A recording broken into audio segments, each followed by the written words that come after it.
for 90 minutes, do some efforts, and yeah, then come back here, get all the bags ready, the helmet, shoes, all that good stuff, and then go down later this afternoon for bike check-in. Nice. You excited? Yeah, getting excited, getting nervous for sure. Like today I woke up and I woke up kind of early and I couldn't fall back asleep even though I wasn't like thinking about it, but my body is definitely getting ready. Like little stomach was like a little like tight, but I mean, yeah, I'm ready. I'm excited.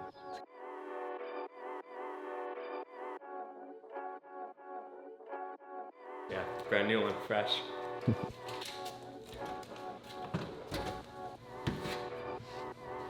Training, but I mean daily it's always Aminos. I mean I don't know exactly like all the science. I've been meaning to ask Matt about it. I feel like I can't really change anything now, but I see him a lot in his videos. He's doing a lot of Aminos before working out. I've always done Aminos after working out, or kind of just whenever during the day, even on an off day, just kind of keep the muscles getting fed. So Aminos is like a big staple for me. That's like every day. When it comes to working out, it's always raw fuel. That's always, again, staple. Just easy carbs, tastes good, got sodium in it. So you kind of got it's like a one-stop shop. It's not like you're, putting just carb mix and then you're putting sodium in it as well. And for how my body works is I don't need any more sodium, so it's kind of just perfect. It's just, a couple scoops depending on how high of intensity the workout is. So like today, we're just riding 90 minutes, and I'm just gonna do like 2-3 Ironman efforts for 4 or 5 minutes. Then I'm gonna do 2 or 3 3-minute efforts at 7.3 pace, so just a little bit more give to it. But it's only 90 minutes, so I mean, I'm gonna probably just put 2.5 scoops in each bottle. That's around 65 grams of carbs in each bottle, and that'll be more than enough for today's ride. And then on tomorrow, I'll be going up to 100. I've been training at 115 to 117 grams of carbs an hour, and that's what I'll be doing on the ride tomorrow.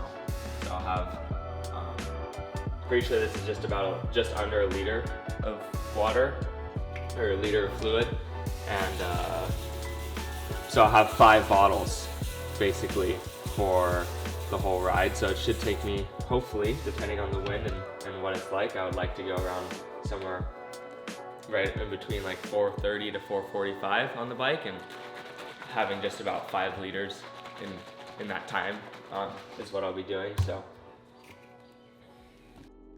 I'm a lot more calm than I thought I was going to be the one day out from the race. I mean, literally less than 24 hours until I'm out on the Queen K.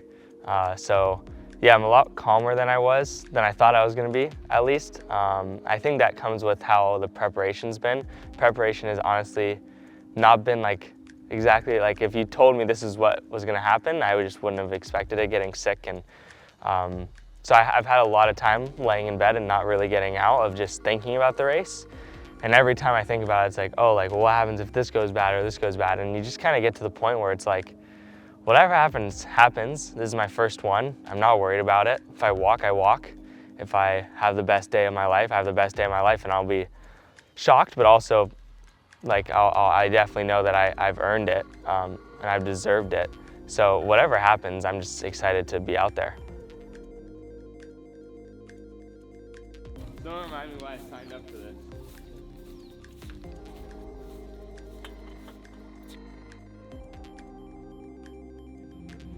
A little nervous and anxious for sure. I'm used to being the one that's racing this race, and it's weird to be here, a local, and prepping for a race, but I'm not the one that's racing. So carrying nerves for him, trying to just stay calm and quiet, allow him to do his thing.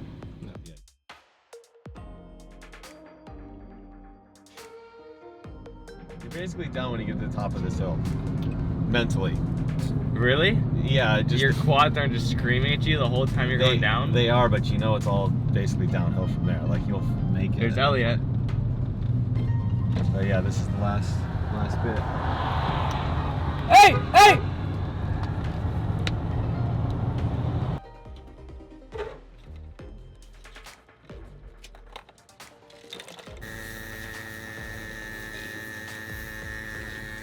Are you wearing an Aero helmet, or are you wearing that?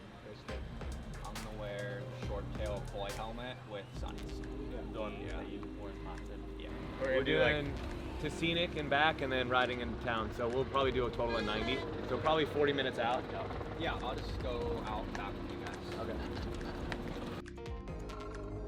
Okay. And trying to support him and his journey that he's come from, just in the last year and the last 2 years, the challenges that he's had, but also the buildup and excitement that he's had. He's been coming to the World Championships since he was 3 weeks old, and he's come pretty much every year of his life. He's been here witnessing and watching the Ironman World Championships. And so this is a big deal for him. And for me, to see him preparing and putting a lot of energy and effort, I just want to see him do well. And he has nerves, but I have nerves as well. So I almost need him to comfort me in my nerves as well as his. But yeah, I'm just trying to just get through the day and just really look for and listen to what he needs from me, and allow him just to give him space and for him to process the way that he does it. He doesn't have to do it the way that I used to do it or the way that I would do it. It's allowing him to interact the way that he interacts that fits his personality and his style. And so he's doing well. He's getting anxious, and I wouldn't say anxious, I think he's getting really excited because he can't believe that 21 years of his life, seeing and watching and witnessing this, he actually gets to participate in it. So it's pretty wild. Someone once told me that if you're nervous, that means you care. And leading up into Ironman Texas this past year, where I had my first DNF, I didn't have the result I wanted. Pretty bad race on paper. I learned some very valuable lessons. And the biggest lesson I learned didn't really have anything to do with training or, how to better prepare myself physically. It was all mentally. And leading up into Ironman Texas, my only real goal there was to win and hit all these power numbers that I had in my mind. And as soon as I saw that that wasn't going to happen, I kind of just broke down and I didn't know what to do. And so the biggest change, honestly, between then and now has been my mindset change. So now, instead of going out to win, don't get me wrong, winning feels great. If anyone tells you they don't want to win, they're wrong. Winning does feel great. But my goal out there tomorrow isn't to be standing on top of the podium after it's all said and done. My goal tomorrow is to, produce the best possible result that I'm capable of. And if that gets me first place or if that gets me last place, so be it. I know that I've done everything in my power to prepare myself as best as I can for the race tomorrow. And at the end of the day, that's all you can do. And so I know that I'm confident in my ability, and if I can race to the level that I know I'm capable of, it'll be a good day.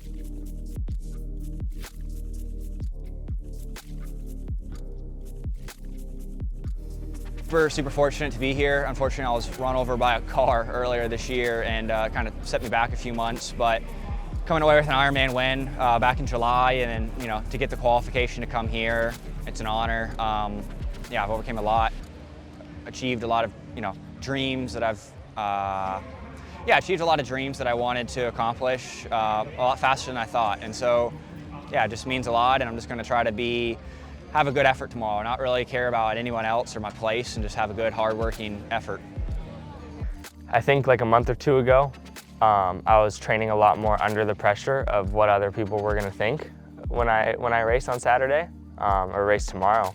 I was definitely thinking like, oh, if this doesn't go well, other people are gonna say I don't have the talent or whatever. But I think just going forward, it's been a lot different the last month of just it's been a crazy ride the last 7 months, 8 months for me, and I'm just excited to get to the finish line and just show whether it's a good performance or it's not a good performance, it's pretty incredible what I've done over the last 7 months, and I'm proud of myself no matter what. Morning guys, we are walking down to the race start this morning, so we're gonna head over to where the swim start is, watch the guys swim, and then what I think the plan is that with 10 minutes left in the swim, as a spectator here, what you do is you kind of chase the race around. So we're gonna head up from where the transition is, so that way we can see the guys take off on the bike and head up the hill to Kona Coffee, I believe.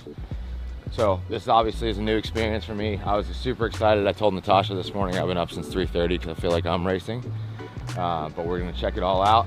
The pros will go first, and then it's a rolling start, so it's age group. So Trevor will be first in terms of pro men. Obviously all the pro men will go together, and then it will be 18 to 24. So in 18 to 24 we have Caden, and then we have Will Watson, and then the next group will be Parker in the 25 to 29s, and then the NVDM guys will continue to go in the age groups thereafter. So it's gonna be a fun day.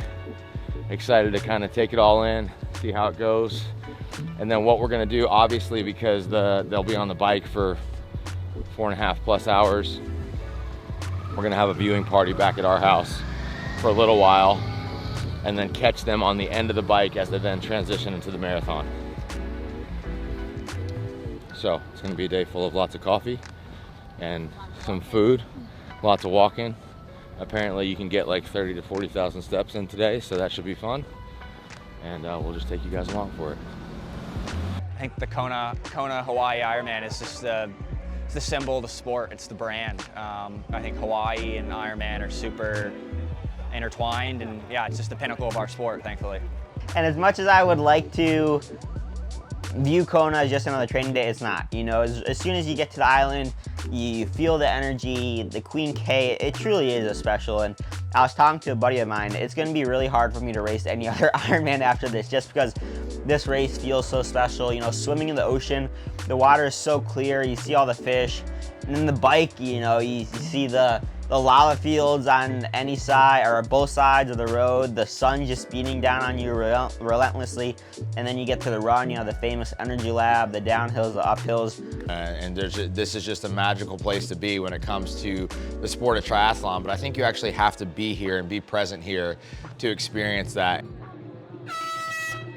it's a go for a race category 18 to 24, 25 to 29. The first of a big group of age group amateur men are on their way.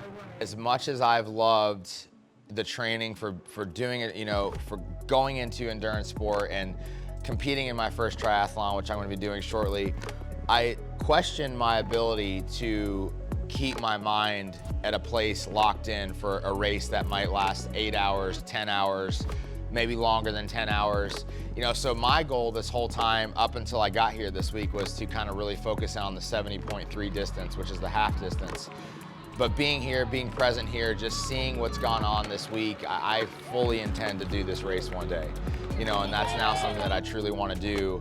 And I think it's just being in this environment has brought that out of me of like, you know, saying, okay, Matt, like, you can do this, you know, like you can keep your mind engaged for that amount of time and, you know, go through the pain that it's going to take for that amount of time and come, you know, see it through to the other side. So I'm excited to kind of, I'm not going to rush it. That's not something I'm interested in doing. I'm still going to start off with 70.3s and build up there. But this race for sure, ideally in 2 years' time, I would like to be able to be here and actually be racing.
Really, honestly, I think I just want to nurture the athletes that we have. You know, our desire is to not be a brand that brings on every name, but to bring on the, you know, really, really quality people, really quality individuals, and individuals that have a skill set that brings them to the top of the sport.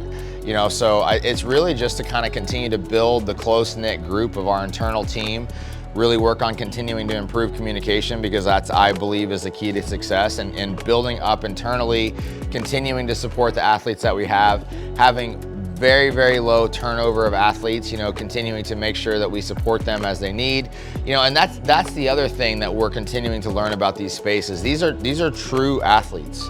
You know, so we need to support them in ways that maybe, you know, the influencer doesn't need support, because they are truly relying on us and our products to help them do their job, you know? And again, that's so fulfilling for me, and that's why I think even within my own desires and passions for endurance sport, why I've just like grabbed a hold of this, you know, from a company standpoint, is because we're truly helping people accomplish incredible things. And that's just something that's really special.